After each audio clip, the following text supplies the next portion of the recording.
Chicos, buenos días. ¿Cómo amanecieron? ¿Me escuchan? Buenos días. Sí. Listo. Vamos a iniciar. Ahí poco a poco se van incorporando los demás compañeros. Ya son las 10 de la mañana, entonces vamos a seguir trabajando. Les voy a pasar lo que son los enlaces de invitación. Van a ser dos para que los tengan guardados, porfa. Ya con las reuniones periódicas, para no estarles semana a semana mandándoles el código de invitación a lo que es la sesión. Entonces lo vamos a hacer periódica todos los lunes a las 8 de la mañana y los miércoles a las 10 de la mañana. Y nada más entonces para que los guarden por ahí y con esas mismas invitaciones todas las semanas vamos a poder participar. Van a ser dos, ¿verdad? Una para hacer reuniones programadas para lo que son los días lunes y otra para los días miércoles. Ambos días vamos a tener sesión sincrónica. ¿Ok? El día de ayer les pasé porque sí, no vi en el aula virtual, en mediación virtual, lo que era el libro, se los habilité, igual que las presentaciones. Las presentaciones para el día de hoy también ya están en mediación virtual. No se las he pasado por WhatsApp, se las paso después de la clase para que lo tengan por ahí. Con lo de los videos los tengo hechos hace días, nada más que estoy intentando hacer una introducción a los videos para que no se vean tan planos y eso me ha consumido mucho tiempo porque la parte de video y de diseño no es tanto lo de uno, entonces ahí lo estoy terminando de consolidar para pasárselo. Entonces, como no se los pasé, voy a hacer con ustedes un ejercicio sobre lo que es la clase A también, ¿ok? Entonces vamos a ver las dos presentaciones un poquito más rápido y pasamos a un ejercicio sobre lo que es clase A, específicamente en lo que es un neteo por saldos. Con la práctica, con el laboratorio 4, no sé si alguien intentó más bien algún ejercicio de clase A. Es la misma lógica de clase B aplicado meramente en un octeto anterior. ¿Alguien lo intentó? ¿Alguien los hizo? ¿O definitivamente hicieron los de clase C y clase B y clase A lo dejaron por ahí? Profe, yo solo hice los de clase C y clase B. Sí, los de clase A los dejé como para más tarde porque también tenía que dedicarle como tiempo a los demás cursos. Entonces, Ok. Entonces, vamos a hacer un ejercicio al final de la clase sobre clase A y ya con eso quedaríamos con esta primera parte. Ya en mediación está habilitada, yo intenté uno, Diana, pero no sé si está bien, vamos a ver, entonces ahora lo revisamos a ver si te quedó de forma correcta. Ahora, bueno, ya está habilitada la primera tarea en mediación. La pueden hacer, no sé, si quieren la hacen en sus cuadernos, le toman fotos y lo que me suben son las fotos o lo hacen digital y me suben un documento PDF, como quieran. Ya está la tarea habilitada y el punto de entrega sería para el próximo miércoles antes de las 10 de la mañana, antes de la clase. Entonces, más o menos para ir incorporando y ir viendo cómo vamos a ir trabajando. Ok, chicos, igual la misma dinámica. Los micrófonos apagados. La idea no es estar usando las clases para ver presentaciones porque es un poco más tedioso. Yo lo que voy a hacer es habilitar las presentaciones antes de las clases para que ustedes las puedan revisar y puedan llevar las dudas directamente a la sesión sincrónica para no hacerla tan pesada. Como esta es la primera ocasión, entonces lo vamos a hacer de esta forma. Vamos a revisar la presentación de una forma un poquito más breve y luego procedemos a los ejercicios en la parte práctica. ¿Ok?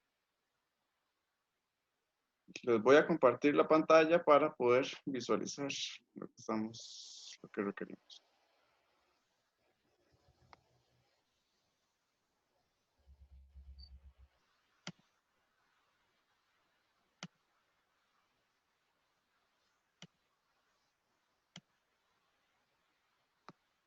Ok, estamos. Con la parte de Ethernet, no sé si pudieron iniciar con la lectura. Es un poquito extenso el capítulo, ¿verdad? Y el libro, si se dieron cuenta, lo estamos leyendo no de una forma ordenada. Ethernet es el capítulo número 9, el último capítulo del libro. Vamos a leerlo eh, no en una forma ordenada de capítulo 1 capítulo 9, por el tema de que específicamente necesitamos algunos conceptos de cableado, de parte física, para poder entrar a conceptos adicionales que serían conceptos de aplicaciones.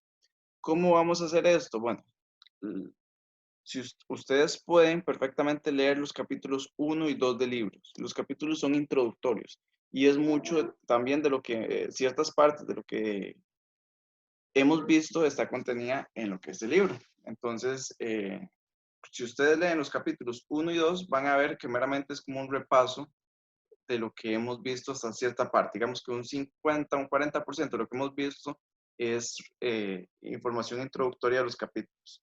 Lo otro es información adicional de otra bibliografía, ¿verdad? En este caso, esos capítulos 1 y 2 yo no se los voy a pedir como obligatorios, pero sí opcionales para que ustedes tengan mejor entendimiento de la parte introductoria en lo que es Rex. Pasamos al capítulo 9, que es Ethernet, y cada capítulo lo más probable es que yo los parta en dos presentaciones, para no ser tan tediosas. Como ahora las presentaciones, en la mayoría de casos, lo vamos a hacer un capítulo por semana. Esta semana vamos a hablar sobre Ethernet. La próxima semana vamos a hablar sobre capa física. Entonces, el lunes les subo una presentación. Bueno, más bien, antes de la clase, se las puedo subir hoy para que para el lunes eh, tengan las dudas y que hayan podido revisar la presentación de capa física, pero no lo voy a hacer el lunes, no lo voy a hacer desde una vez, lo voy a hacer el día antes, lo voy a hacer el domingo, por el tema o por la razón de que ustedes lean el capítulo y no solamente se lean la presentación para poder, en este caso, tener las dudas o las opiniones, ¿ok? Entonces, que puedan leer el capítulo, que lean la presentación y en la sesión sincrónica no ver la presentación paso a paso, sino ver los puntos importantes o ver aquellos puntos donde no les quedó del todo claro lo que es la lectura. ¿Sí? Entonces, con la parte de Ethernet, vamos a ver las dos presentaciones, pero un poquito rápida. La segunda voy a quedar como hasta la diapositiva 10 por un tema de poder también visualizar lo que es el soneteo por saltos en lo que es la clase.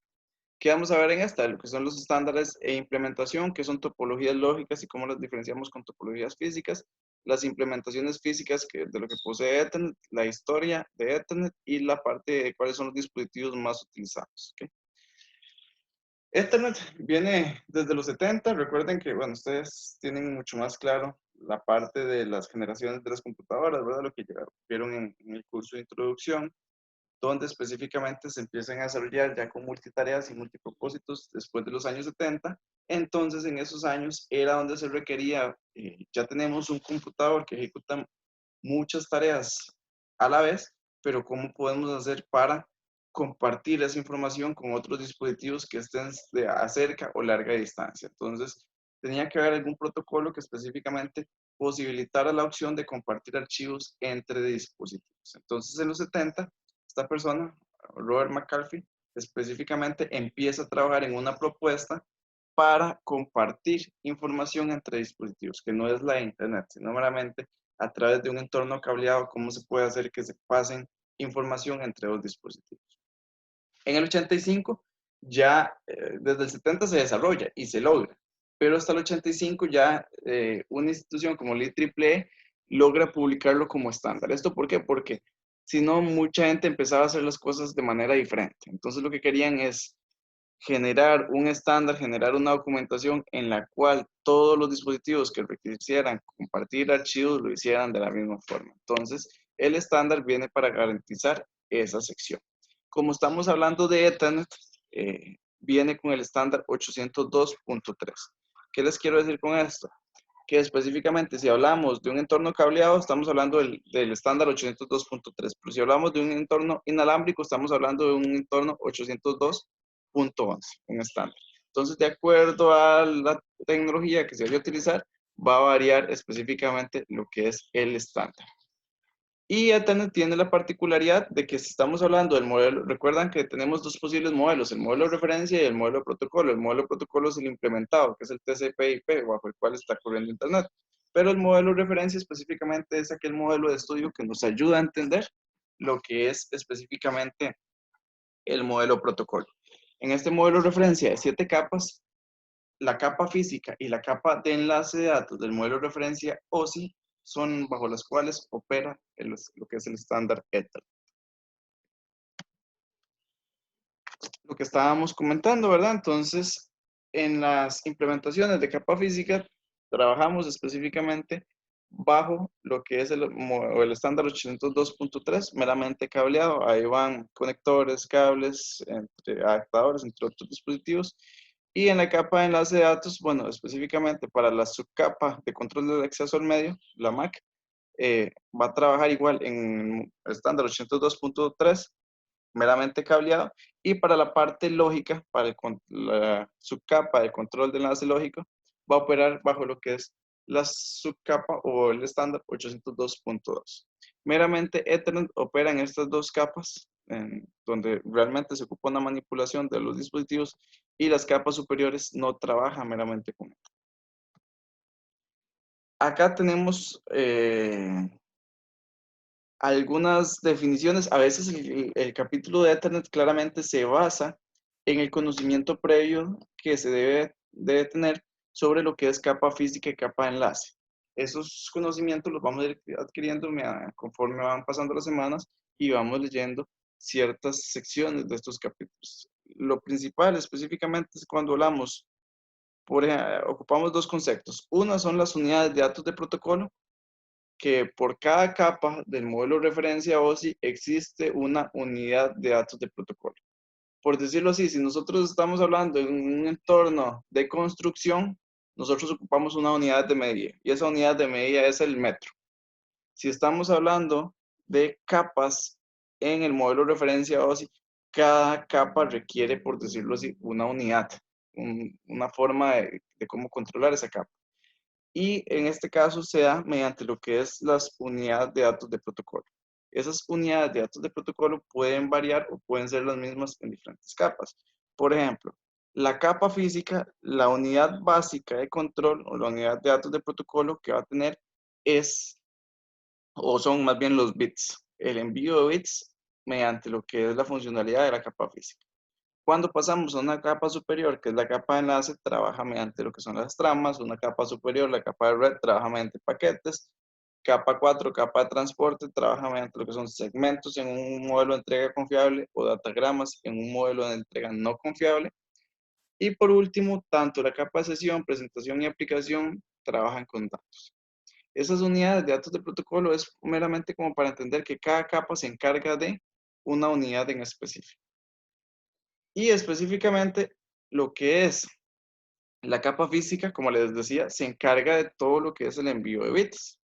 Entonces, ¿cuál es lo importante en cada una de las capas? Entender sus responsabilidades y su funcionalidad. Por ejemplo, la capa de enlace va a tener dos divisiones. Una que es la capa MAC y otra que es la capa LLC. Una verifica cómo se accede al medio, cuál es la forma de control de acceso al medio, y otra cuál es el control del enlace lógico. Una trabaja en la parte física de la capa y la otra trabaja en la parte de software de la capa. Cuando hablamos de la subcapa LLC, trabaja en el estándar 802.2, y cuando hablamos de la subcapa MAC, trabajamos igualmente como la capa física con el estándar 802.3. La subcapa LLC lo que hace es comunicarse con la capa superior, que sería la capa de red, toma esos datos de protocolo, que serían los paquetes, y los desencapsula para poderlos leer y entender. La subcapa LLC es la misma, ¿verdad? También la tarjeta de red que trae incorporadas todos los dispositivos para la parte de la comunicación. Después tenemos las limitaciones en cada una de las capas. La capa física, adelantándome, pero para que lo tengan por ahí, sus responsabilidades, ¿verdad? Va a ser lo que es la transmisión de bits, ¿verdad? Que sería la señalización, cómo pasan esos bits a través de los medios. Y su segunda función es la codificación, cómo específicamente generamos grupos de códigos o códigos que sean legibles e entendibles por cada uno de los dispositivos a través de un estándar. Ok. ¿Cuáles son las principales limitaciones o funciones de cada una de las capas? Por ejemplo, en la capa 1, las principales limitaciones es que no se puede, no existe una comunicación con la capa superior. Se encarga de la transmisión de bits, específicamente. No se pueden identificar los dispositivos. Este grupo de ceros y unos que va a través Cuando hablamos de la capa 1, profe, señales. estamos hablando de la capa de enlace, ¿cierto? ¿Perdón? cuando estamos hablando de la capa 1, estamos hablando de la capa enlace, ¿cierto? O estamos No, hablando de meramente la capa física. capa 1, capa física. Recuerden, Ok. a las capas se les da un número. Son 7 capas, ¿verdad? Así es que, digamos, Física, como, enlace, red, entonces nada más vayan de abajo hacia arriba y ahí le van colocando específicamente el número de capa. Capa 1, capa física. Capa 2, capa enlace. Capa 3, capa transporte de red. Capa 4, capa de transporte. Capa 5, capa de sesión. Capa 6, capa de presentación. Capa 7, capa de aplicación. Y por eso es que en términos coloquiales a veces se habla de una capa 8, ¿verdad? Que esa, si ya específicamente pasamos todos los niveles en cuanto a hardware y software para el envío y recepción de información, la siguiente capa, ¿verdad? Que se usa en términos jocosos, sería esa capa 8 o es lo que está entre el ordenador y la silla, ¿verdad? Que sería el usuario. Sería la otra posible forma en que puede fallar el envío o recepción de información, ¿verdad? En la parte de transmisión. Entonces, por eso es que se habla en números de capa y se habla específicamente de existir una capa 8 que claramente no existe, ¿verdad? Meramente coloquial, pero es por eso que existe o se le dice capa 8 a un error de usuario. ¿Okay? Entonces, cuando hablamos de capa 1, estamos hablando de la capa física.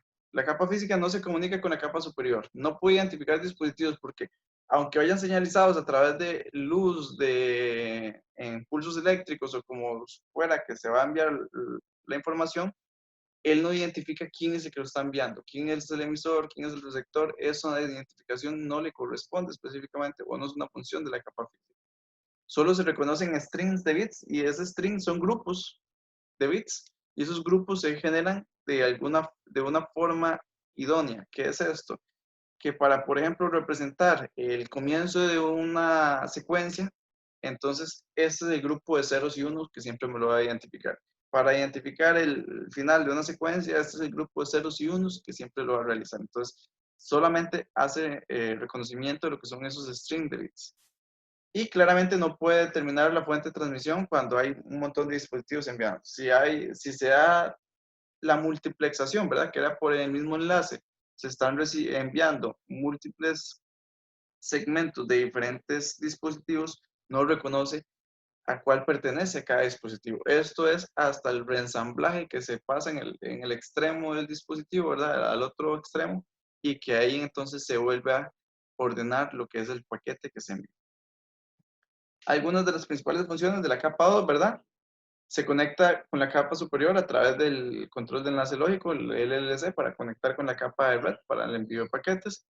Utiliza esquemas de direccionamiento. ¿Cuáles direccionamientos? El direccionamiento físico. Cuando hablamos de direccionamiento físico, ¿qué estamos hablando? Del direccionamiento MAC, ¿verdad? Entonces, ¿cuál es la dirección MAC del dispositivo? Recuerden que cada dispositivo tiene una dirección MAC única, que es en este caso, esa dirección es la que logra identificar cada dispositivo. Utiliza lo que son las tramas para organizar los bits en grupos. ¿Qué pasa? Que específicamente la capa física lo que se encarga es de enviar un montón de bits, de ceros y unos, pero son complicados de manejar. Lo más recomendable es generar ciertos grupos, ¿verdad? Más manipulables, que aquí es donde se empiezan a generar las tramas, y para generar una trama hay que hacer un encapsulado de información.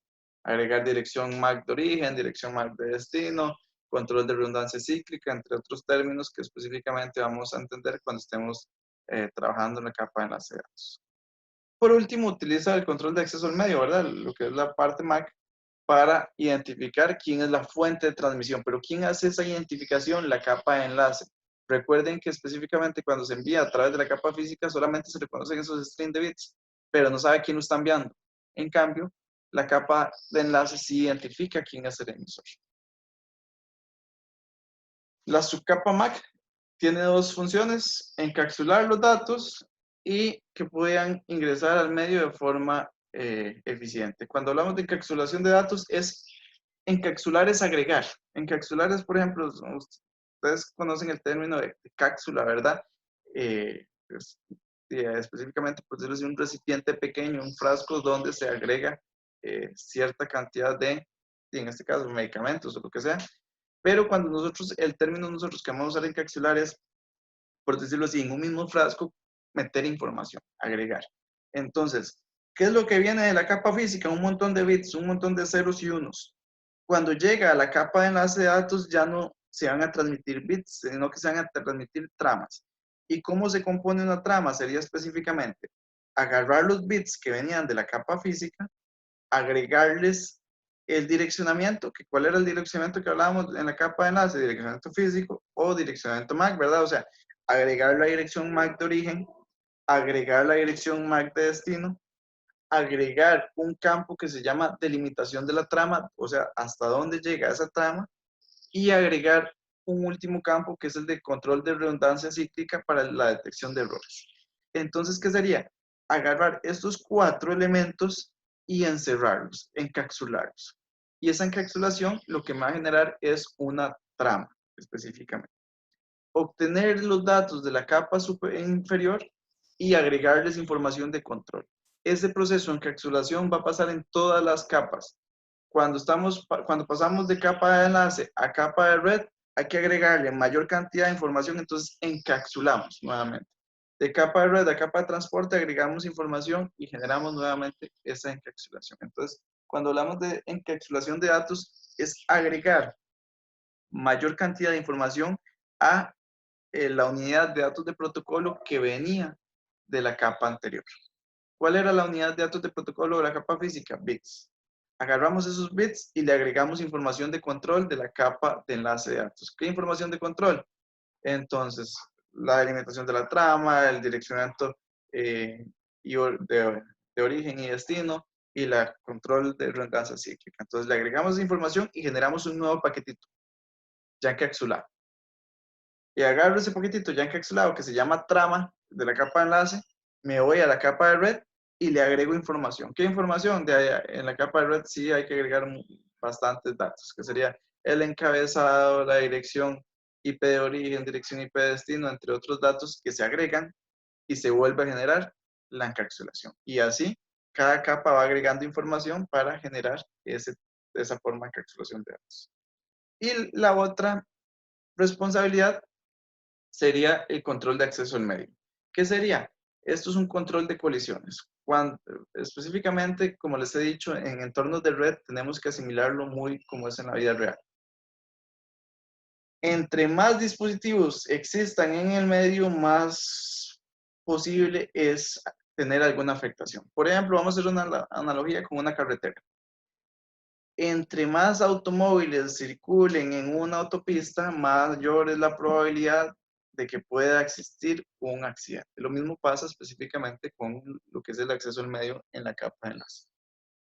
Entre más dispositivos estén enviando y recibiendo tramas, puede que en algún momento un enlace se sature, que un dispositivo intermediario como un switch o lo que había antes, como los hubs específicamente, reciba N cantidad de información superior a la que puede procesar.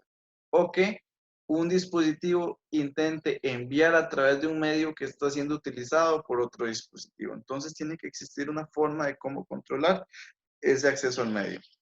De indicar qué dispositivo puede enviar a la vez, qué dispositivo puede recibir, qué pasa en dado caso que exista una colisión, dos tramas chocaron. Entonces, ¿qué es lo que hay ahí?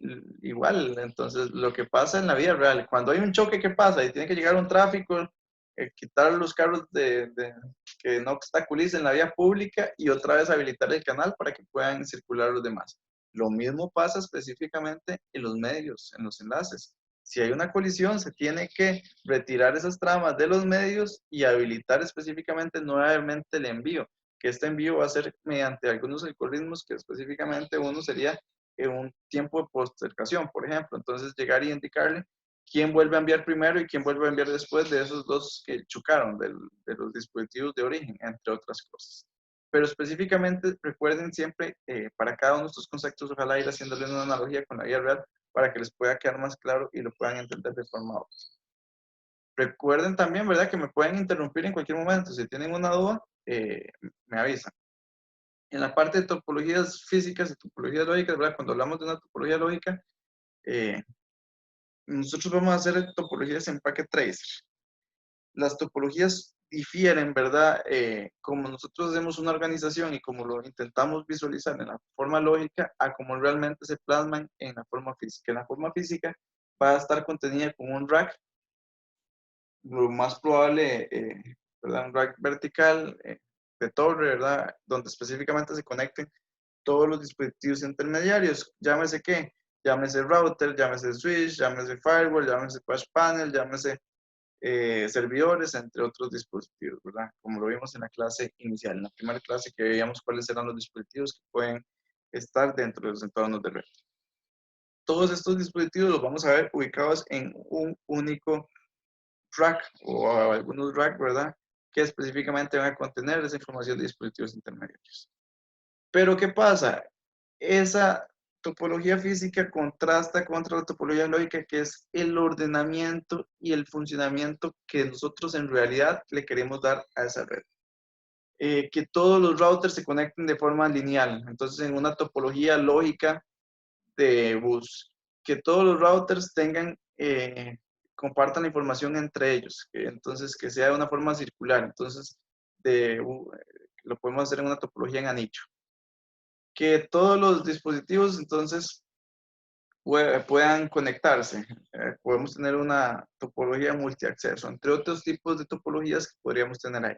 Entonces, ¿cuál es la adaptación lógica en cómo quiero que se compartan? Todos esos dispositivos que yo tengo en mi forma física están ubicados en un único lugar, pero ¿cómo quiero que se comporten en la forma lógica? ¿Cómo quiero que trabajen? Esa sería en este caso mi topología lógica.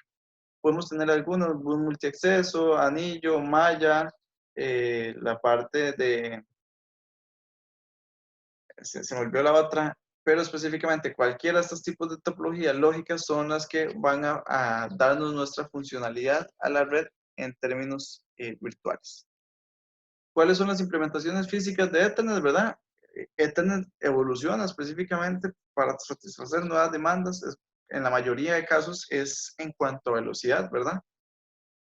El protocolo es capaz de transmitir desde 3 megas, puede transmitir mucho menos de 3 megas hasta más de 10 gigabytes por segundo. Ya están en velocidades muy superiores. ¿Por qué ha sido exitoso Ethernet? Porque es simple y fácil de mantener. ¿En qué sentido simple y fácil de mantener? Y Ethernet viene desde los 70 y todavía se utiliza el día de hoy. Es muy fácil de incorporar nuevas tecnologías mientras se adapten al estándar, claramente, ¿verdad? ¿Qué les quiero decir con esto? Que en un principio todas las conexiones se hacían la parte coaxial. Había que específicamente hasta soldar a algunos dispositivos para poder hacer el intercambio de información. Ya hoy en día estamos nada más, en términos de tecnología, nada más de conecte, ¿verdad? De llegar y ajustar. Pero específicamente, no sé, si estábamos hablando en el año del 2000 al 2010, hablábamos que Ethernet en su entorno cableado, estábamos hablando de enlaces Fast Ethernet o enlaces Ethernet normales.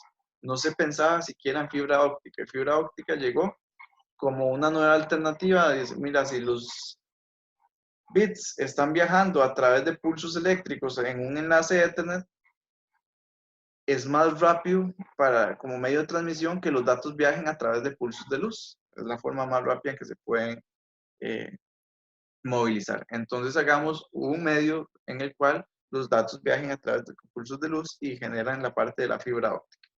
Se adapta la fibra óptica al enlace, al estándar, a Ethernet, y específicamente ahora podemos tener envíos de información a una mayor velocidad. Pero cuando se creó Ethernet nunca se pensó, por decirlo así, en que fibra óptica iba a ser la tecnología más rápida. Y si alguien llega y descubre algún tipo de material en el cual específicamente la información puede viajar más rápido que la luz, entonces nada más hay que incorporar ese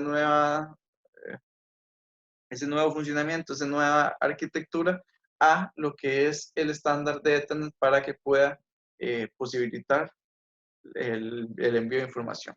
Es confiable, ¿verdad? De extremo a extremo, la información se envía, ¿verdad? Y no hay ningún inconveniente. Y tiene un bajo costo de instalación y actualización. A menos, lo más carillo sería fibra, pero después de ahí es relativamente bastante pequeño el costo que tiene la implementación de Ethernet. dispositivos que se implementan en Ethernet, los más usuales, ¿verdad? Los patch panels con la parte de el cableado que requiere el patch panel. Recuerden que ese es el lugar de conexión donde iban todos los dispositivos finales hasta el patch panel, y el patch panel va a otra conexión hacia el puerto del switch. Los switches que se tienen en la parte de Ethernet, los conectores que pueden ser de fibra, que pueden ser UTP, que pueden ser coaxiales, cualquier tipo de conector, cualquier tipo de enlace, ¿verdad? Fibra, coaxial, UTP, igualmente. Y los, bueno, otro tipo de modelo de switch que tenemos por ahí. Profe, También una están los consulta. focos, pero ya prácticamente no se utilizan. ¿Qué pasaba antes específicamente? Bueno, primero que las primeras versiones usaban cable coaxial para su conexión directa al backbone. Cuando hablamos de conexión al backbone, estamos hablando de esa conexión primaria de alta velocidad. Por ejemplo, para dar un caso específicamente, en la Universidad de Costa Rica, en el recinto Guapiles, ¿verdad? Tenemos específicamente un centro de datos. Ese centro de datos está a la par de la oficina del compañero de informática. Pero específicamente, Ethernet tiene una implicación en su estándar cableado. Después de 90 metros, en realidad los 100 metros, pero los 90 es que se hace la retransmisión, después de 100 metros pierde la señal, pierde lo que es la fuerza de la señal y no se pueden entender lo que son esa comunicación, esos mensajes que se quieren enviar. Entonces, por ejemplo, si se quiere enviar información desde la oficina de donde está el centro de datos hasta la biblioteca, supera el límite de 100 metros. Entonces, ¿qué pasa? Se tiene que colocar otros dispositivos intermediarios que reciban esa información y la retransmitan, que le devuelvan a generar potencia a esa información, a esos pulsos eléctricos, pulsos de luz o como se estén enviando, y que lo puedan regenerar sin mayor inconveniente. Entonces, ¿qué pasa ahí? Lo que se requiere es que después de 100 metros en la parte de Ethernet se tenga que colocar un regenerador de señal. Puede ser cualquier dispositivo, que más adelante vamos a hablar de cuáles pueden funcionar en ese caso. Y entonces no sé si han visto que ahora en lo que es el aula 8, lo que antes era el aula 3, hay, por decirlo, un rack aéreo con un switch, una cajita negra que hay atrás, y ahí llegan específicamente los cables que vienen de lo que es el centro de datos a esa terminal, y de ahí entonces se retransmite la señal hacia las demás oficinas, hacia la biblioteca, hacia otras oficinas que hay ahí o otros puertos de red para que la gente se conecte. No sé si han visto ese rack aéreo que está ahí en el aula 8, creo que es ahora, que antes era el aula 3.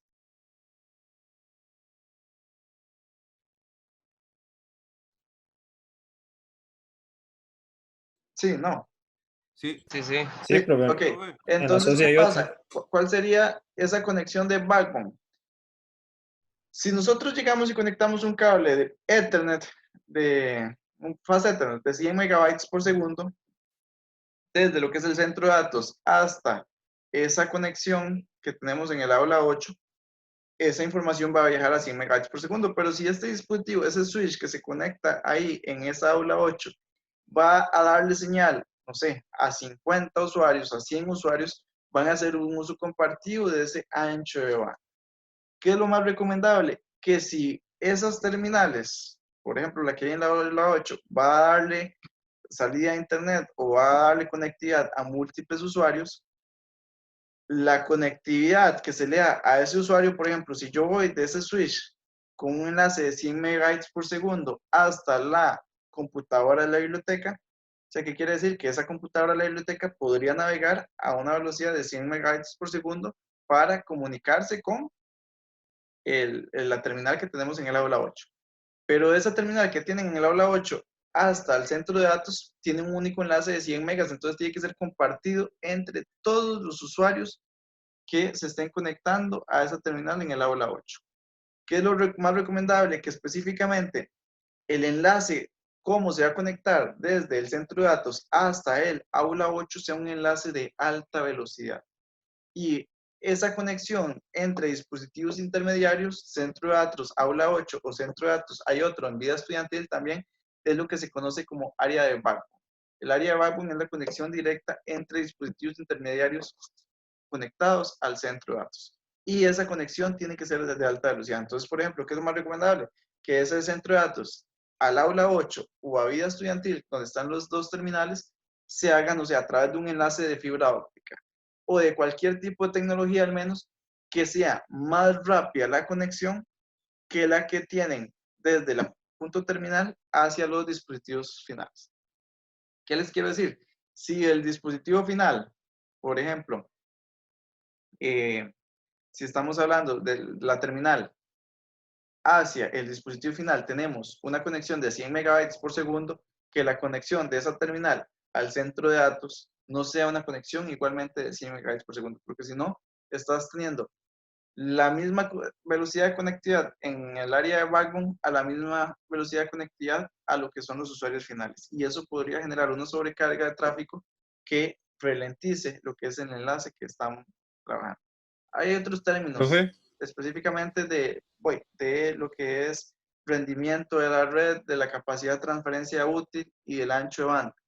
Pero, aunque se incluyan, siempre lo recomendable es que el área de backbone sea una conexión de alta velocidad comparado a lo que se le da a los dispositivos finales. Ajá. ¿podría repetir un toque el término ese de backbone? Sería la conexión entre dispositivos intermediarios, por decirlo de alguna forma, de que tenemos en lugares fuera de nuestro centro de datos. Si yo ocupo retransmitir o regenerar la señal porque la voy a perder en distancias mayores a 100 metros, tengo que colocar lo que son centros de datos no primarios, sino específicamente se les llama MDFs o IDFs. Específicamente serían racks, la mayoría aéreos con lo que son dispositivos intermediarios, un switch para obtener la señal que se está viniendo del centro de datos y volverla a retransmitir con la fuerza necesaria. Volver a poder enviar a otros 100 metros desde ahí. Entonces, esa conexión que yo tengo desde el centro de datos hasta ese rack aéreo, hasta ese IDF que tengo en el otro extremo, esa va a ser mi área de backbone, la conexión backbone. Entonces, la que va del centro de datos hasta los MDFs o los IDFs que tengo ubicados en algunos lugares en la organización. ¿Ok? Entonces, aquí nada más una diapositiva con algunas formas de cómo se podía tener topologías, ¿verdad? En forma de bus, en forma de estrella, en forma de multiacceso, en múltiples formas, ¿verdad? Específicamente. Y, bueno, cómo se pueden tener lo que son las topologías basadas en hubs o basadas en switches. Cuando hablamos de una topología, por ejemplo, basada en hubs, vamos a verlo con esta primera imagen. Digamos que PC0, esta que tengo acá marcada, requiere enviar un archivo de impresión hacia valga la redundancia, impresora. Entonces, específicamente, ¿qué pasa? Si la topología está basada en hubs, que es este dispositivo intermediario que tenemos acá tenemos un switch, acá tenemos un hub. ¿Qué es lo que hace un hub? Un hub es, por decirlo así, un dispositivo tonto. Él retransmite a todos los receptores, menos por el canal que se emitió el mensaje. ¿Qué quiere decir esto? Que específicamente cuando se envía información desde PC0 hasta la impresora, a la hora que ese archivo llega al hub, o que esos mensajes llegan al hub, ¿verdad? Porque no llegan como archivos, llegan como segmentos. El hub lo que hace es retransmitir ese mensaje a todos los dispositivos conectados, menos por el medio donde se envió. Entonces, ¿qué quiere decir esto? PC0 envía el segmento y el hub lo envía a PC1, a PC2, a servidor 0, a la otra PC0 y lo envía a la impresora. ¿Y qué pasa? El servidor 0 tiene que descartar ese mensaje. La otra PC0 tiene que descartar ese mensaje. PC2 tiene que descartar el mensaje y PC1 tiene que descartar el mensaje. Y solamente la impresora es la que tiene que llegar y cumplir la función. Pero ¿qué pasa? Esto es que, como por ejemplo, que yo dijera, bueno, ocupo darle un mensaje a Fabricio y que para darle ese mensaje a Fabricio les escribo a todos ustedes por privado y a todos les doy el mismo mensaje que era para Fabricio. Entonces, todos los demás lo que tienen que hacer es descartarlo y solo Fabricio va a captar el mensaje. Yo no soy Fabricio. Ok, exactamente eso es lo que tendrían que hacer cada uno de ellos, ¿verdad? Entonces, en ese caso específico, lo que haría, ¿verdad? Es meramente enviarse a todos y solamente el que realmente lo requiere o el dueño de ese mensaje es quien lo va a procesar. Eso hacían los hubs. Entonces, ¿qué pasaba? Que si cada uno, si esta PC ocupaba enviar algo, le llegaba a todos. Si esta PC ocupaba enviar algo, le llegaba a todos. Si esta PC ocupaba enviar algo, le llegaba a todos. Entonces, claramente generaban mucho tráfico en la red, se le enviaba mucha información a muchos dispositivos que no la ocupaban. La mayor cantidad de información que le llegaba a un dispositivo era descartada. ¿Por qué? Porque en realidad estamos trabajando en topologías con 24 usuarios conectados a un único hub. Entonces, de ahí lo que se envía a los otros 23 yo lo tengo que descartar. Estamos hablando que en teoría, en términos de porcentaje, si fuera equitativo, el 230%, que no existe, ¿verdad? Porque no existen porcentajes superiores al 100%, pero estaríamos hablando que, no sé, como el 95% de los mensajes que se envían, ese dispositivo tiene que descartarlos porque no son para él. Entonces genera mucho tráfico, mucha sobrecarga y mucho trabajo adicional de estar descartando. Los hubs, por decirlo de alguna forma, son chismosos. Le dicen a todos, menos obviamente por el medio donde él está enviando. Si PC0 envía algo, no le va a llegar a PC0 también, ¿verdad? Porque sería que yo mande a decir algo y que me lo digan a mí. No tiene lógica.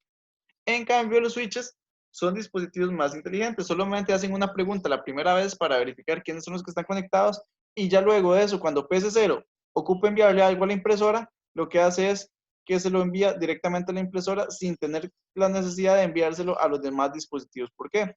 Porque hace una asociatividad del número de puerto con la dirección MAC de lo que es el dispositivo que está conectado. ¿Okay? Más adelante vamos a hablar sobre eso. La attendance presente, bueno, lo que son las velocidades ya sobrepasan esquemas Bueno, que se están pensando. Ajá. es que bueno, ahí Chen hizo una pregunta en el chat. Ok, es que, sí, chicos, es que con la parte del chat no lo tengo de una vez, no me va a salir activado, entonces nada más me avisan, porfa, porque no.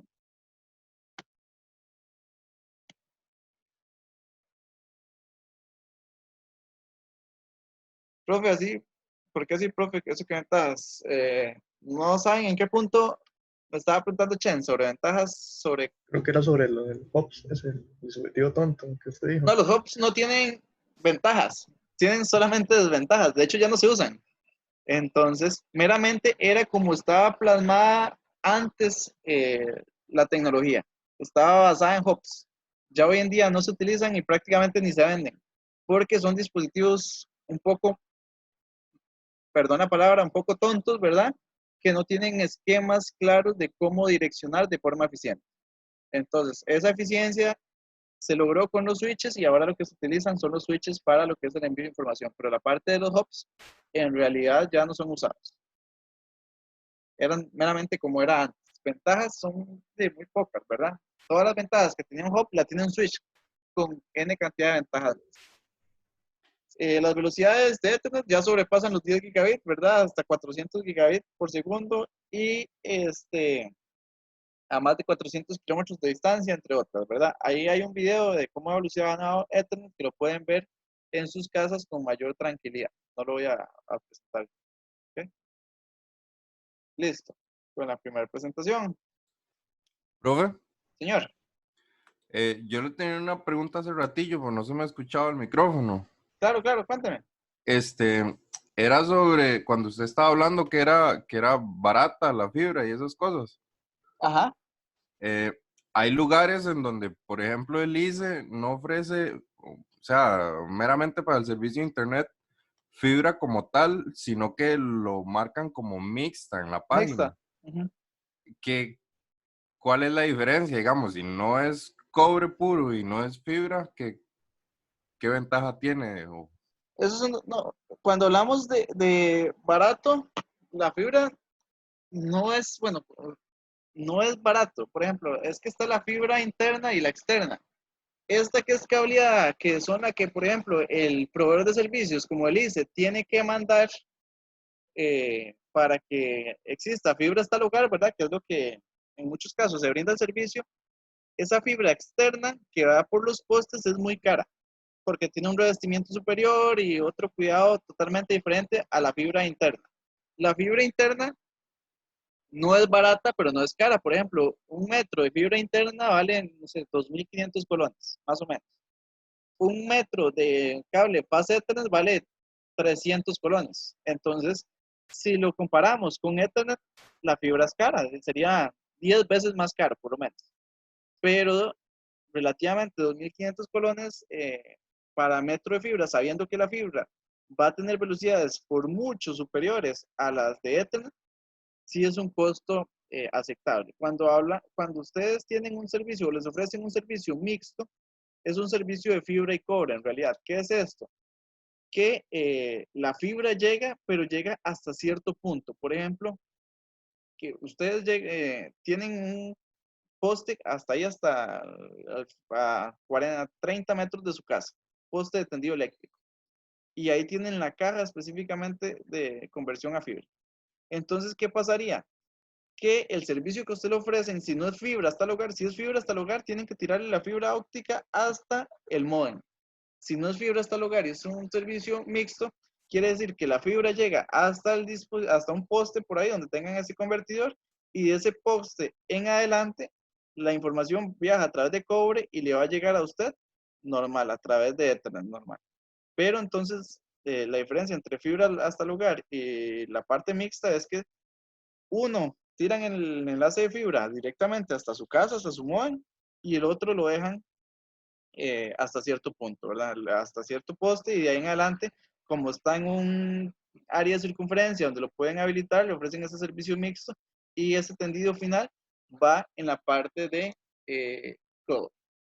¿Cuáles son las ventajas o desventajas de esto? Si tenés fibra hasta el módem, claramente va a viajar la velocidad mucho más rápido. Si tenés fibra hasta el poste, lo que apoya es en cuanto a la cantidad de suscriptores. No sé si ustedes han visto que, por ejemplo, cuando ustedes se intentan conectar a Internet a las 5 de la tarde, bueno, antes, ya hoy en día no tanto, que todo el mundo llegaba a la casa en hora pico, ¿verdad? De 5 a 7 a 8, la velocidad del Internet era muy lenta y ustedes tenían que conectarse superior a esas horas, 8, 9, 10, ¿verdad?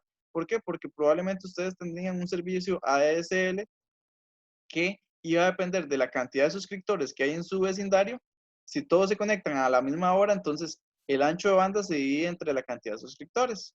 ¿Qué pasa específicamente si tienen fibra hasta cierto punto? De que esa velocidad, la que usted va a compartir, es la del enlace. Y si ese enlace va en fibra, vas a tener una degradación muy poca o muy limitada, muy casi nula, ¿verdad? En lo que es conectividad hasta en horas pico. Eso sería específicamente la ventaja que tendría tener esa forma de conexión mixta a una forma normal únicamente de cobre. Pero sí, sería que llega hasta cierto punto, hasta cierto poste donde está el retransmisor, y de ahí en adelante la información viaja a través de cobre. Porque no le van a tirar fibra hasta la casa. Es por un tema de costos. Ok, ¿Sí ok. te queda? Dale, Más o profe. menos. Ok, por ahí. Chicos, esta segunda presentación, mejor la vamos a hacer así, como les estaba comentando, hacerlo en dos partes. Ya se las habilité y la hablamos el lunes para que la puedan revisar. Ok, entonces terminen de leer Ethernet, la revisamos el lunes y así lo plasmamos. El lunes, entonces les subo de una vez la de la capa física y vamos a ir una presentación adelante. Ya les subí la segunda Ethernet, entonces ahí la pueden revisar, terminan de leer el capítulo y vemos las dudas de esto el próximo lunes. Y les habilito una vez la primera capa física y vamos ahí con una presentación adelante. ¿Ok? Entonces, ¿para qué? Para no hacer las sesiones tan tediosas, ¿verdad? Lo que se nos recomendó es que las lecciones no fueran de más de 50 minutos en la parte sincrónica. Y ya llevamos 50 minutos solamente con esta primera presentación. Si hacemos la segunda, la primera era de 15 diapositivas, esta es de 25. Si hacemos esta segunda, dice, nos va la clase solamente en presentaciones. Entonces quiero pasarme a nuevamente la parte del subneteo por clase A. Voy a mostrárselos, ¿verdad? El mismo archivo de subneteo, ¿verdad? Que habíamos generado de clase C y clase B. Ahora vamos a hacer uno para la parte de clase A. Entonces nos están dando una dirección IP. Aquí nada más voy a hacer el cambio de lo que ya teníamos agrupado. ¿Verdad? Entonces, la necesidad en host y el rango del slash.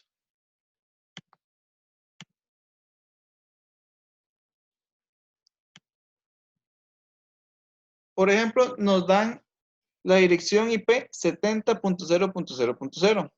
Es clase A porque está en el rango de 0 a 127 en el primer octeto. Y nos dan una necesidad de 2 millones de hosts. ¿Qué es lo primero que tengo que encontrar? ¿Cuál es el nuevo rango de slash que me permita hacer ese paso de una dirección IP que inicia en el hash 8 y que ahora ocupo crear nuevos subgrupos de qué slash? Cuéntame, ¿cuál sería ese nuevo rango de slash?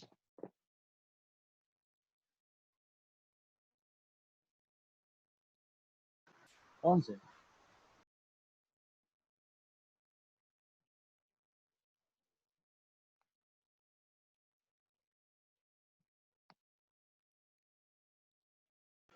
Once, bro.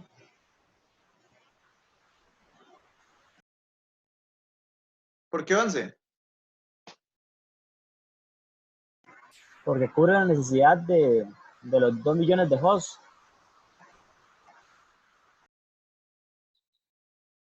11. Entonces, si tenemos un slash 8, ¿cuántas direcciones de host me puede cubrir?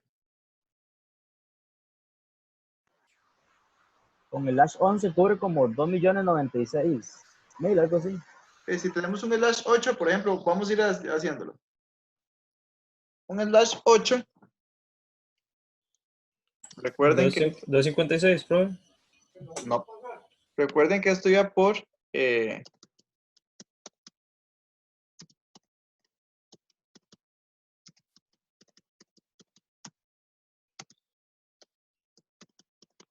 Ok, si yo tengo un slash 8, lo que estoy diciendo es que estoy partiendo acá. ¿Qué quiere decir? Que todo esto es la parte de host. 2 elevado a la 24. Sí, 16 millones. Y habíamos hablado que un slash 8 eran 16 millones. Entonces, lo que tenemos que ir haciendo es aumentando uno el slash. Pasar de un slash 8 a un slash 9. En el slash 9 eran 8 millones. Un slash 10, por ende, va a ser 4 millones. Y un slash 11 van a ser 2 millones. Ya si le piden, vean que por ejemplo acá pidieron 2 millones cerrados. Si piden valores, por ejemplo, 2.200.000, ya el slash 11 no me serviría. Tendría que necesariamente hacerlo con el slash 10. Pero bueno, ahí lo vamos validando. Pero vemos que específicamente un slash 11 me cubre la necesidad de los 2 millones de hosts que me están pidiendo. Entonces el nuevo rango de slash ahora va a ser un slash 11. ¿Cuál sería la cantidad de subredes que entonces van a resultar? ¿2 a la qué? Profe, una pregunta. Ajá. Digamos, si el slash cubre 2 millones, no habíamos hablado de que habían rangos que no se utilizaban. O sea, el del inicio y el del fin. Direcciones Igualmente, IP, no rangos. ah, bueno, sí. Igualmente sirven. Si son 2 millones cerrados, por ejemplo, si usted ocupa 16 direcciones y usted genera un nuevo rango de slash que le propicien 16 direcciones cerrados, eso va a depender si las direcciones que le están pidiendo son utilizables o no. Si les dicen que, por ejemplo, aquí requerimos 2 millones de direcciones utilizables y ese rango, el slash 11, nos provee solamente 2 millones, no nos serviría. ¿Por qué? Porque ocupamos 2 millones 2.000, las utilizables más 2, que sería el identificador de red y el broadcast. Pero entonces va a depender de que nos digan si son utilizables o si no son utilizables. Y si son utilizables, es el rango más 2, ¿cierto? El rango más 2 siempre. Ah, ok. Porque la cantidad de direcciones más 2. Ok, entonces, slash 11, ¿cuántos tengo en la parte de red?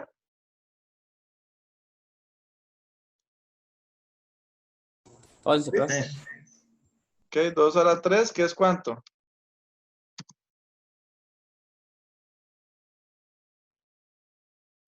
8. Host, 5. no. Eso es la Ah, no, 21. no. Todo lo que está a la derecha es cierto. 2 a la 21, que es igual a 2.096.000 y ahí no sé cuánto, ¿verdad?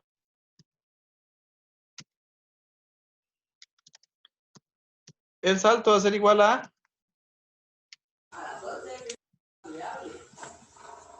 la 5. Pero menos 1, ¿verdad? ¿Por qué 2 a la 5? Todo lo que tengo a la derecha del slash en el mismo octeto, 5 bits. 2 a la 5 menos 1. La máscara natural,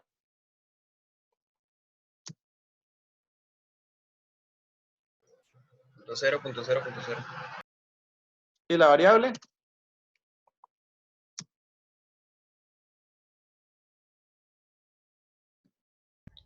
Punto 24. muy bien, 224. Por 24. Entonces, ¿cuántas subredes serían? Serían 8 subredes.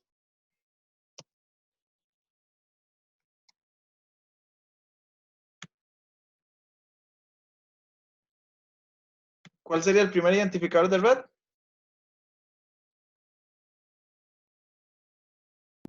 70.0.0.0. Eso es.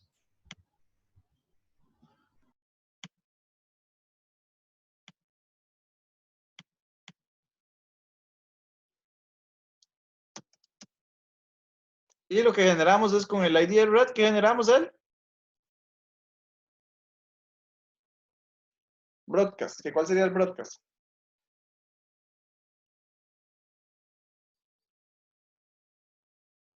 $70.31.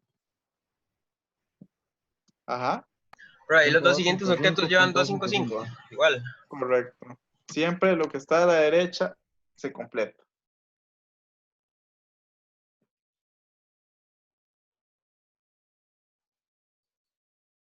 La siguiente sería la 70.32.0.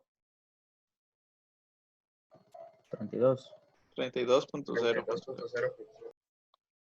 Y llega hasta la 70.63.255.255.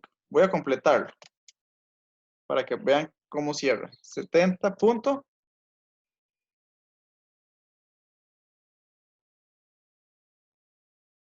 Si alguien tiene alguna duda en alguna parte, me puede... 64. 64, sí. 0.0. Me puede interrumpir en cualquier momento, ¿verdad? Hasta la 70.95.255.255. La que sigue, 70.96, ¿verdad? 0.0. Hasta la 70. 95. Ah, no, ya. 127. 127.255.255. ¿La que sigue? 128. Hasta 159.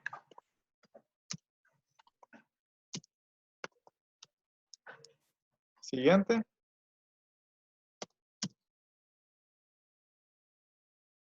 160, ¿verdad? Hasta la 70. 191. 191.255.255.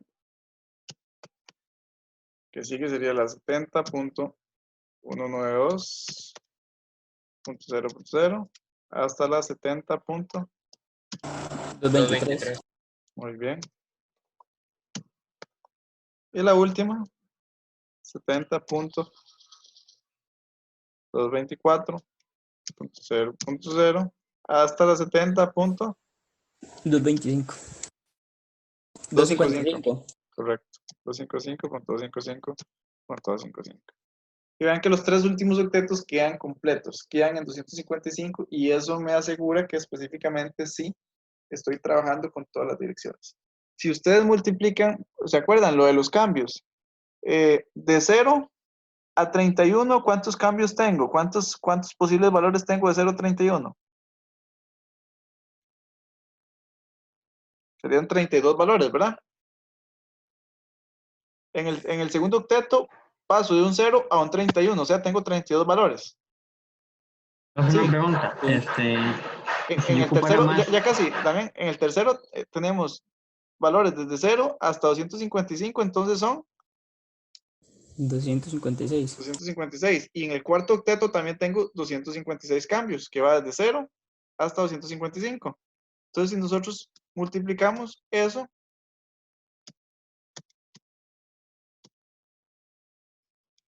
voy para encontrar la multiplicación, ya la encontré. Si hacemos esto por esto, nos tienen que dar los 2.097.152, o sea, la cantidad de hosts que teníamos acá. Si no nos da igual, específicamente es que no estamos haciendo bien la edición en sus redes. Damián, ¿ibas a decir algo?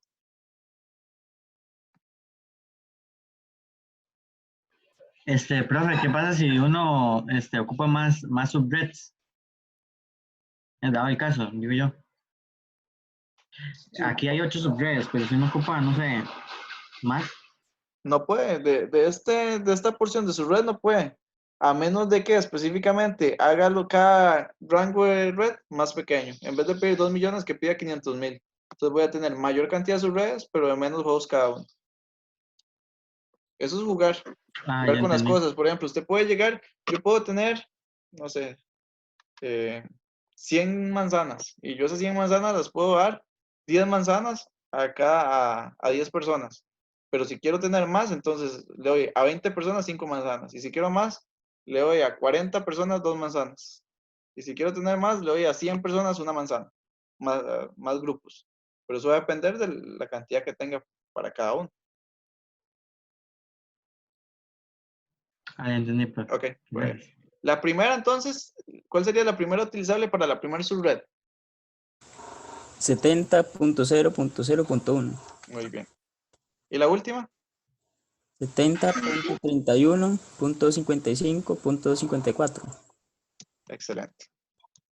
Y eso sería en la parte del suneteo de una clase A. Recuerden, siempre, no importa que sea clase A, clase B o clase C, la primera y la última, la primera se va a calcular siempre sumándole 1 al último octeto. No importa que estén trabajando en el segundo octeto, que estén trabajando en el tercer octeto, no importa en qué octeto hagan el cambio. La primera se consigue, se calcula sumándole 1 al último octeto. La última dirección IP utilizable se calcula restándole 1 al último octeto. ¿Okay? Eso siempre va a ser así.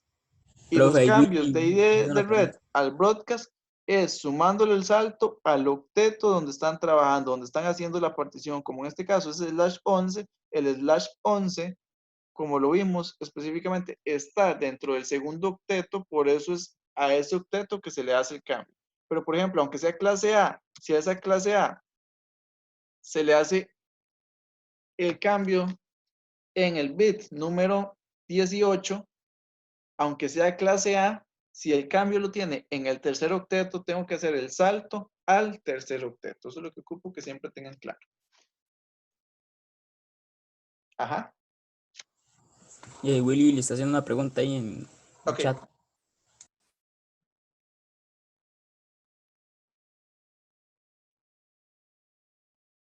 No se puede. Si fuera 70.1 no puede iniciar en el /8, William. Tendría que iniciar en otro /. En realidad, para que sea el 70.1, lo mínimo que podría arrancar es el /22. Antes del /22 no podría. No, es más, ni siquiera el /22, el /23 es el mínimo. El /23, perdón. El /8 y 16, el /15 sería el mínimo / que podría iniciar. No podría, si querés iniciar en el /8, no puedes iniciar con punto 1 en el segundo octeto. Tendrías que iniciar con punto 0. Ajá, si puedes poner el caso de cuál es la que viene trambólica, William, para poderlo ver. Ah, bueno, y si es para la tarea no debería decirles de una vez, ¿verdad? Pero no importa. No importa que venga acá, no sé, 70.128.0.0, pero lo que les quiero decir es que ya no puede ser /8, sino tendría que ser /9, por ejemplo. Entonces, no siempre va a iniciar en 70.0 o en 192.192.192.224. Puede que todo esté completo, pero específicamente el rango del /, la lógica siempre va a ser lo mismo. Si ya aquí, por decirles algo, voy a hacerles un cambio. No me dan la dirección 70.0, sino me dan la dirección 70.128.0.0. Ya necesariamente cuando me dan el ejercicio no me pueden dar un /8. ¿Por qué? Porque un /8 requiere de específicamente 16 millones de direcciones. Voy a hacer un cambio a una dirección IP donde puedan ver el ejercicio. Por ejemplo, si a mí me dan la dirección 192.192.192.128 y me dicen que esto es el /24, ¿cuáles son las consideraciones que ustedes tienen que tener con esto? Cuéntame. Le dicen que quiere pasar de un /24, por ejemplo, y ahora tiene que generar nuevos grupitos de, no sé, 30 hosts. Entonces quiere pasar a un /27. Ya les están diciendo qué / quieren pasar. A /27. Ustedes pueden hacer eso, sí o no, y por qué. Quieren pasar de esta dirección, el /24, a esta dirección, el /27.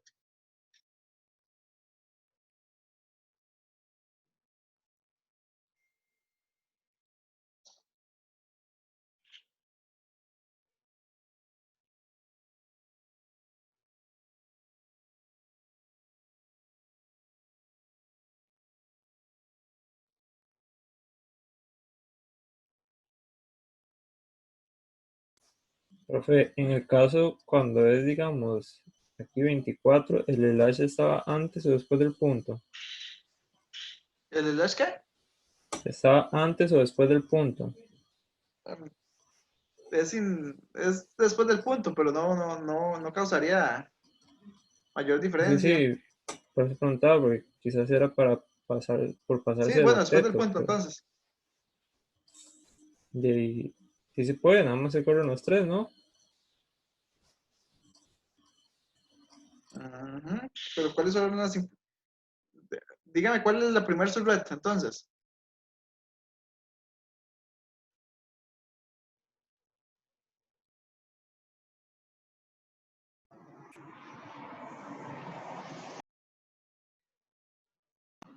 No se puede, bro, porque Sí, las sí, subredes no. serían 2 a la 3, creo, 8. Y la primera subred empezaría en punto 128. Se pasaría. Sí se puede. Digo que no. Ok, vamos a verlo con calma.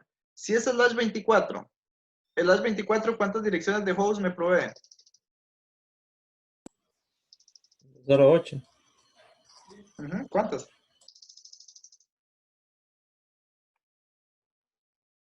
256 y es 2 a la 8. Ajá, entonces, si provee 256 direcciones de host, siempre hemos visto que la dirección que nos están dando es donde vamos a partir, 190, ¿correcto? 190.75.128.1, porque parte desde 1. ¿Cómo? No te entendí. La primera dirección, profe, Ajá. que sería 75.128, ¿verdad? Punto 1 al final. ¿De dónde salió 75? No, estamos con 192. No, profe, me equivoqué. Este sería... mm,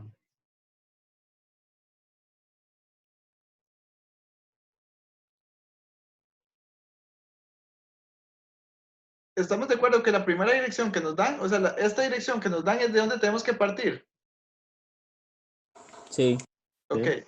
Entonces, si estamos de acuerdo en esto, ustedes me están diciendo que para un ELAS 24 tiene ¿cuántas direcciones de host? 8. 32. 2 a la 8, que son 256. ¿Estamos de acuerdo? Ah, con el H24. Ajá. Ah, ok, sí, sí. Muy bien. ¿Qué pasa con la clase C? ¿Qué pasaría con este 192, 192, 192? Esto se puede afectar. Puede variar en una clase C.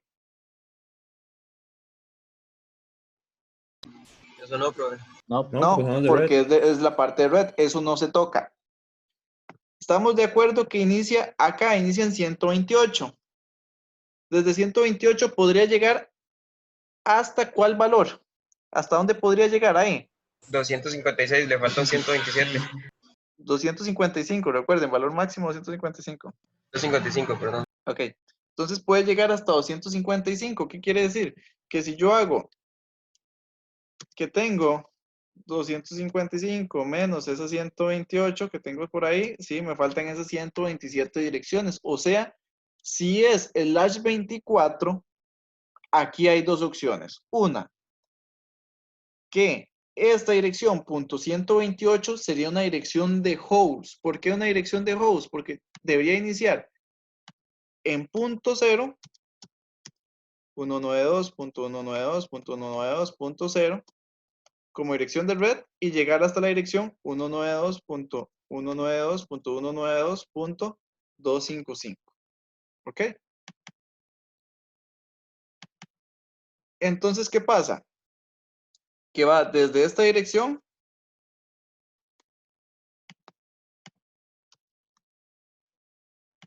hasta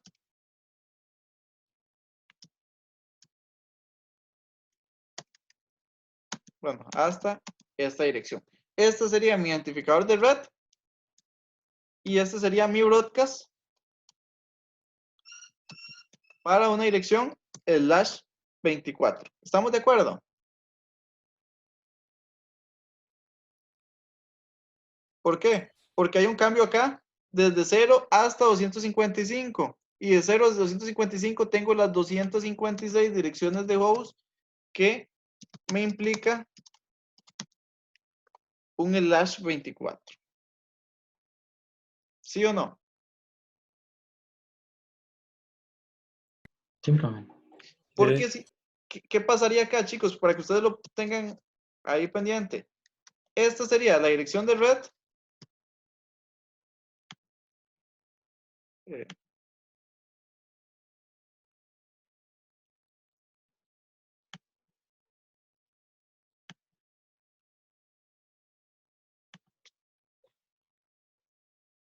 Esta sería mi dirección de red. ¿Y aquí quiénes irían? Esta sería mi dirección de broadcast y aquí irían punto 1, punto 2, punto 3, punto 4, punto 5, punto 6, punto 7, punto todo lo demás. Y hay una dirección que hace la punto 128.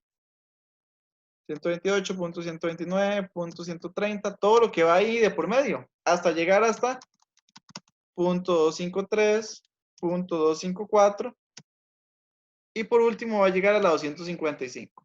Todas estas direcciones que están de por medio, este es mi identificador de red.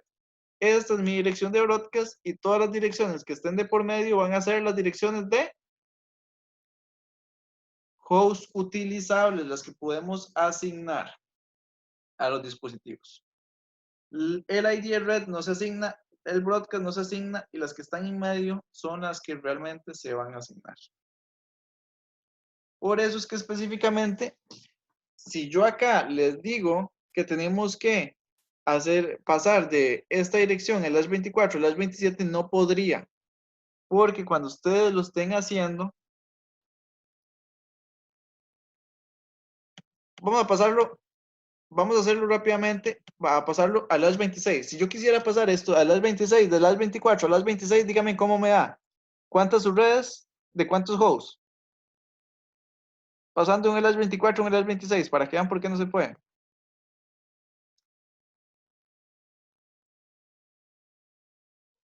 2 a la 2. Ajá, serían 4 subredes. ¿De cuántos hosts?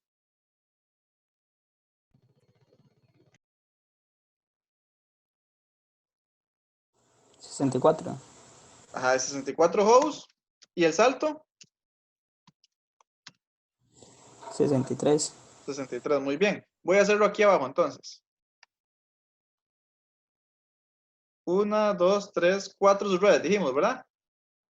La inicial sería 192.192.192.128. ¿Y llegaría hasta cuál dirección?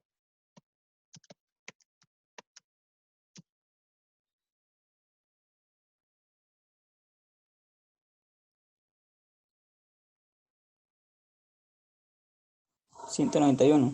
191. ¿Por qué? Porque inicia en 128, me dice que el salto es de 63, 128 más 63, 191. ¿Ok? Le sumo 1 ¿a cuál octeto? Al último, porque estamos trabajando en el último octeto, entonces la siguiente sería 192.192.192.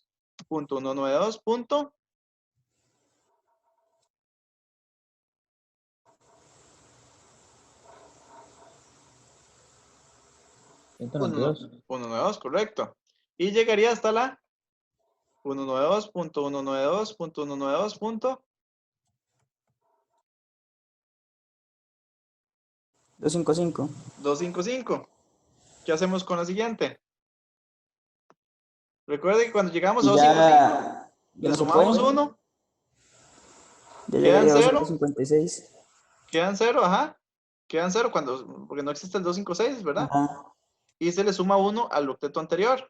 Entonces sería la 192.192.193.0. Debería ser así, ¿verdad? Sí. Pero esto no se puede. ¿Por qué? Porque estamos haciendo una variación en cuál octeto, en el tercer octeto. Y el tercer octeto no se puede hacer una variación si estamos trabajando con una clase C. Estarían pasando a otra porción de su red de otra dirección IP que le corresponde a otro usuario, a otra entidad, completamente. Entonces no podría hacer esto. Está mal segmentado. Si yo quiero iniciar en 128 hacer segmentación, tengo que iniciar al menos con un slash 25 para hacer la partición. De slash 25 en adelante. Pero bueno, son cosas que ahí vamos a ir viendo y vamos a ir aprendiendo con la práctica. Pero nada más es para que vayan viendo por qué a veces no va a iniciar en 0. Yo les puedo iniciar, es decir, que pase de un slash 25 a un slash 26. ¿Por qué? Porque ahora no son 4 subredes, sino ¿cuántas subredes serían en ese caso?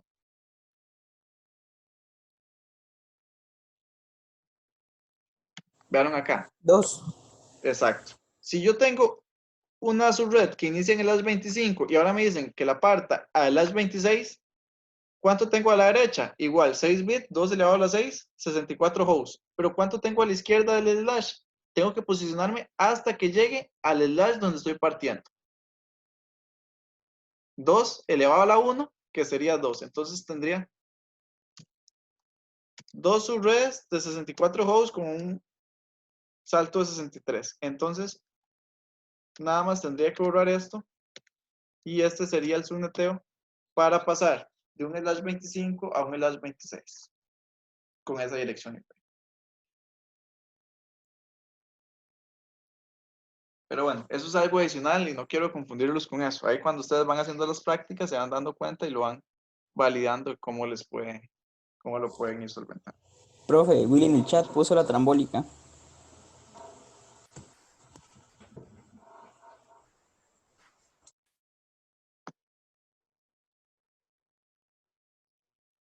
Sí, es lo mismo que estábamos explicando ahorita.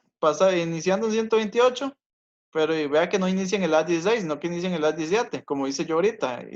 Iniciando en 128, pero en el A25 y pasarlo en el A22. ¿Sí? Ya con eso que les dije, deberían ser capaces de hacerlo sin ningún problema.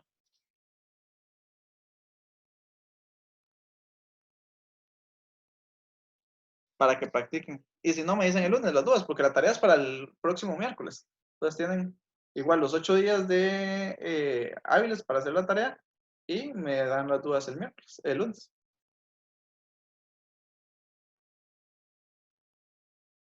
Pero esa tarea hay que hacer tanto el slash 17 como, bueno, el slash dado y el nodo slash, ambos, o solo el nodo slash. No, solo el nodo Lash, solo el nodo. Ok. Porque el slash dado siempre va a ser solo una subred. El slash no es el que va a tener múltiples subredes. Sí, lo que hay que hacer es todo eso, el nuevo Exacto. rango, el dash, el subred, host, salto y el cuadrito. Exactamente, esto es lo que tienen que Y las hacer. máscaras. Correcto. ¿Dudas?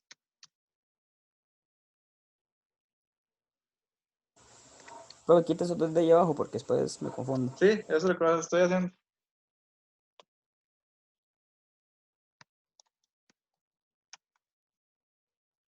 Para pasarles esto nuevamente. Ok, chicos, si no tienen dudas, estamos por hoy. Nada más tienen que terminar el laboratorio 4, leer la presentación que queda ahí pendiente, terminar de leer el capítulo de Ethernet, iniciar el capítulo de capa física, que sería el capítulo 8, y nos vemos. El laboratorio 4 queda para el miércoles, ¿saben? Los laboratorios, chicos, yo se los voy a pedir, se recuerden que son evaluados, yo se los voy a pedir hasta el final. Yo no, ustedes los van haciendo y al final se los pido y cuentan en el Sí, está puntaje de bien. laboratorios. Como un libro de tareas, ¿no? Así. Sí, exacto, más o menos. Pero para que los vayan haciendo. ¿Está bien, profe? Ok. Estamos, nos vemos el próximo lunes. Si tienen dudas, ahí me escriben o hacemos una videollamada, no hay problema. Listo, listo. Por allá, hasta luego. Bueno, bro. Bueno, Chao. pero- Hasta luego. Ok. Hasta luego.